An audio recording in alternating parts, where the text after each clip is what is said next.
उसके पीछे हो लेने के लिए हमें रुकना नहीं है. இது நிமித்தமாக அவரை பின்பற்றுவதற்கு நாம் ஒருபோதும் நாம் தயங்க கூடாது. एक और बात को हम देखेंगे. இன்னொரு காரியத்தை அங்கே பார்க்கலாம். 19वां पद को पढ़िएगा. 19ஆம் வசனத்தை வாசிக்கலாம். निर्गमन 13 अध्याय का 19वां पद. யாத்திராகமம் 13:19.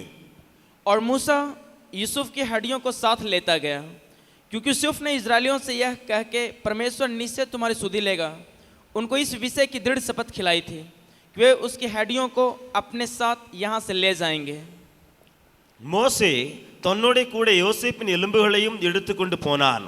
தேவன் நிச்சயமாக உங்களை சந்திப்பார், அப்பொழுது உங்களோட கூட என் எலும்புகளை இவ்விடத்திலிருந்து கொண்டு போங்கள் என்று யோசேப்பு சொல்லி இஸ்ரவேல் புத்திரரை உறுதியாய் ஆணையிடும்படி செய்திருந்தான்.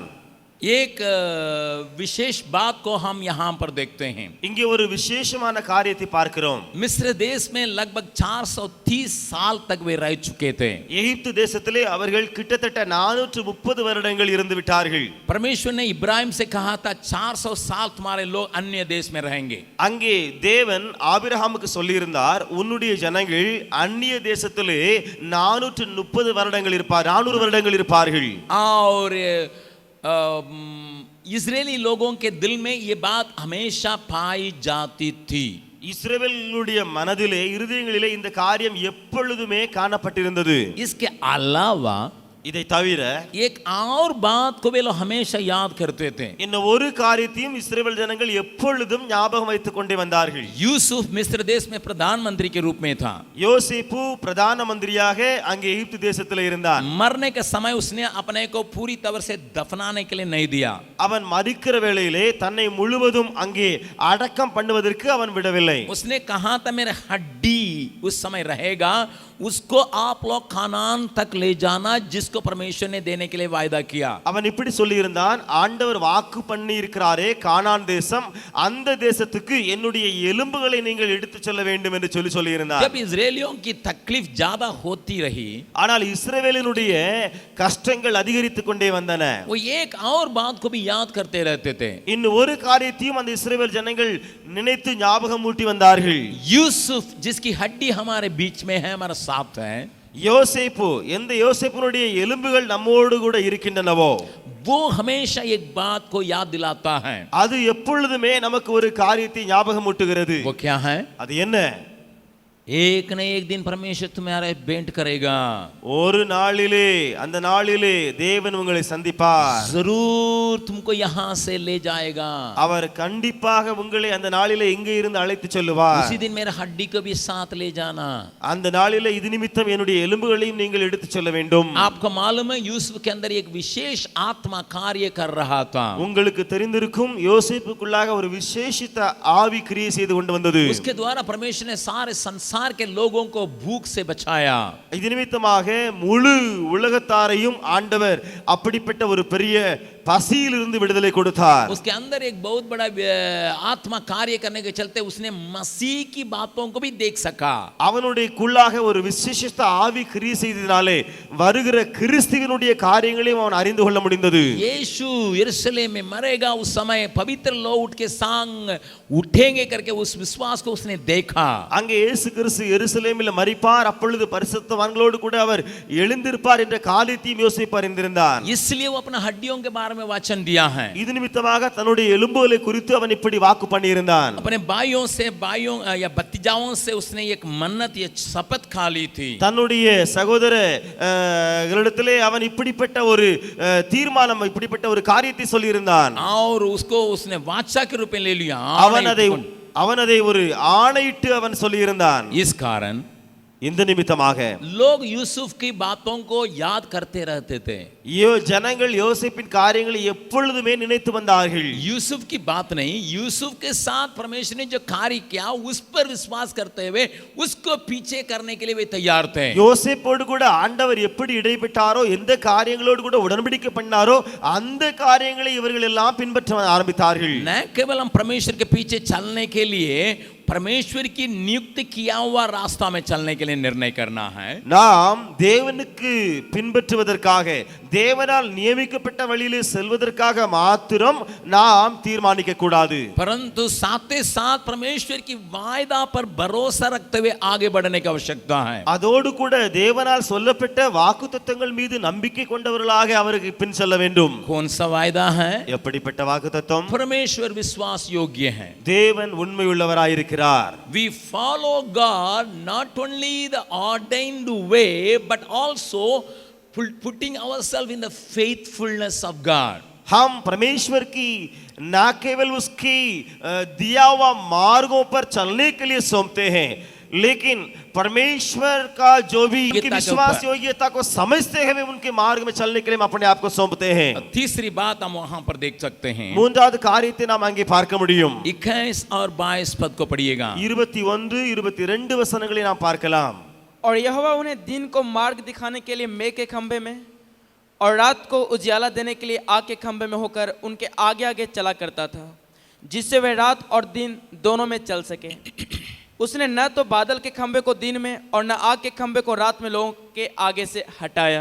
परमेश्वर न केवल हमारे लिए रास्ता को ठहराया है, தேவன் நமக்கு வழியை நியமித்தது மாத்திரமல்ல, परमेश्वर हमारे आगे जाने के लिए तैयार है, इसलिए उसके पीछे अनुकरण करने के लिए ही प्रभु हमसे कहता है।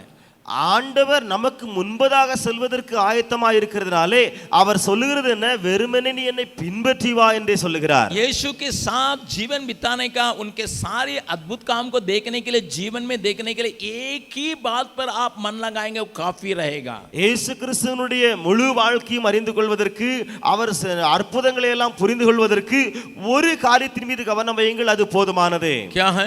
அது என்ன? फॉलो मी, मेरे पीछे हो लो.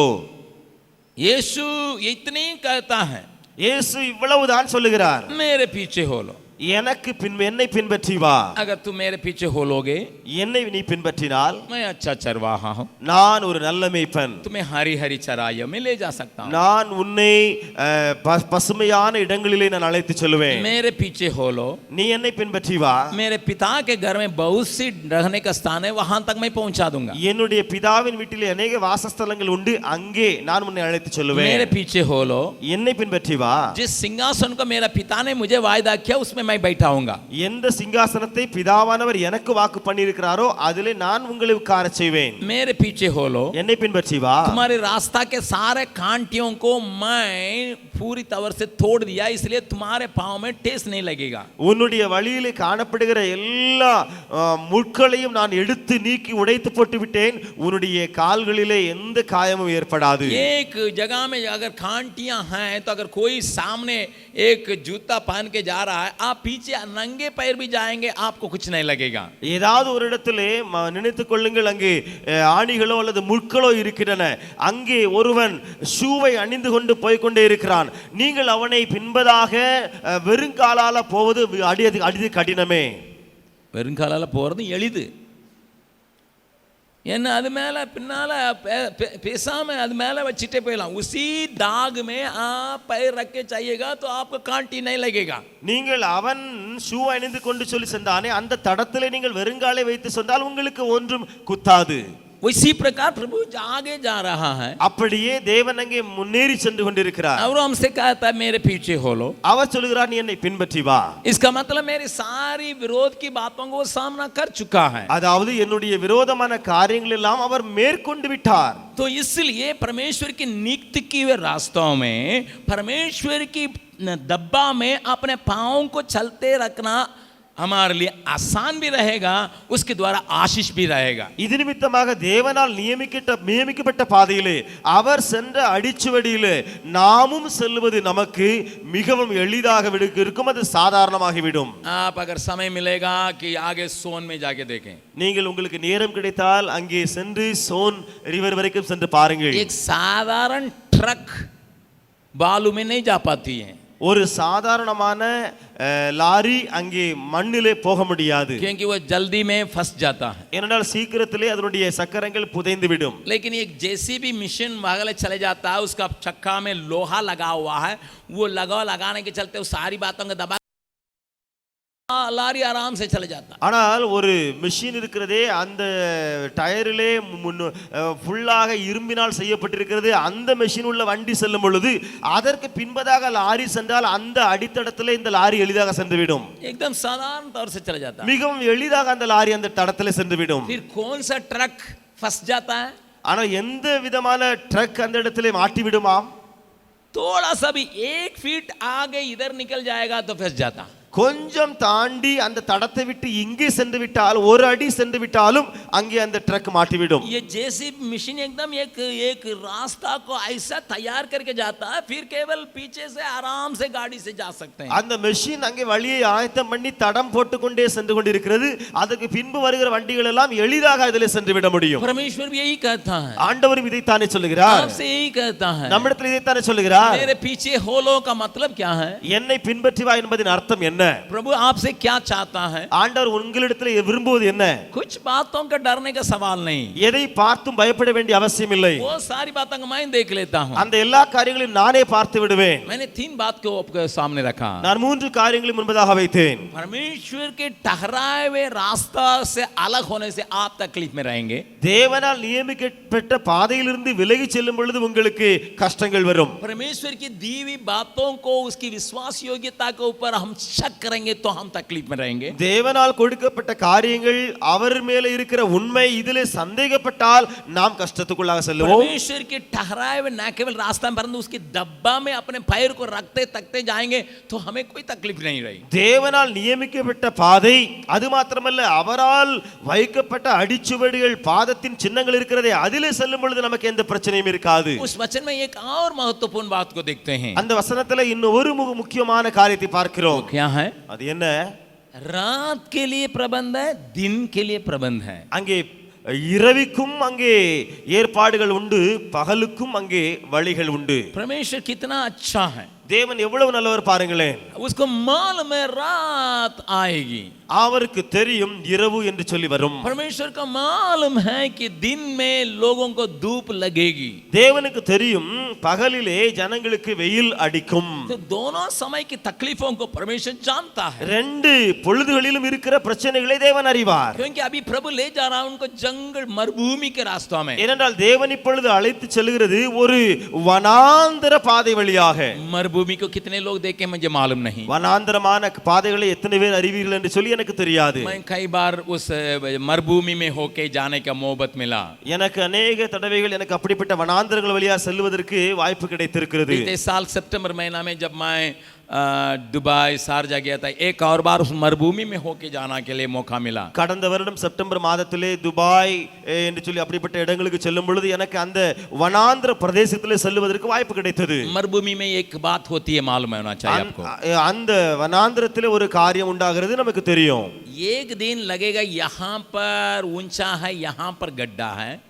ஒரு நாள் இப்படி தென்படும், இந்த இடத்துல உயரமா இருக்கு, திரும்ப இங்கே பள்ளமா இருக்குன்னு சொல்லி. रात में जो हवा बहती है இரவிலே அடிக்கிற காற்றானது वो उसका शेप को, उसका रूप को बिल्कुल बदल देता है. அந்த மண்ணின் உருவத்தை அமைப்பை முழுவதும் அந்த காற்று மாற்றி விடுகிறது. इसलिए இது நிமித்தமாக जो उस रास्ता में से होके गया वो किसी निशान को रख के नहीं जा सकता है. எந்த மனிதன் அந்த வழியிலே சென்று கொண்டிருக்கிறானோ எந்த தடத்தையும் எந்த சின்னத்தையும் அங்கே விட்டு விட்டு செல்ல முடியாது. मरुभूमि में यही तकलीफ होती है. வனாந்தரத்தில் இருக்கிற பிரச்சனை இதுதான். मान लीजिए मैं इस रास्ता में से होके गया, நினைத்துக் கொள்ளுங்கள், நான் இந்த வழியிலே வனாந்தரத்திலே சென்றிருக்கிறேன். मैं जाते समय सोचूंगा यहाँ एक गड्ढा है, यहाँ पर एक पहाड़ जैसा है, इसमें से होके मैं गया करके आप सोच के जाएंगे.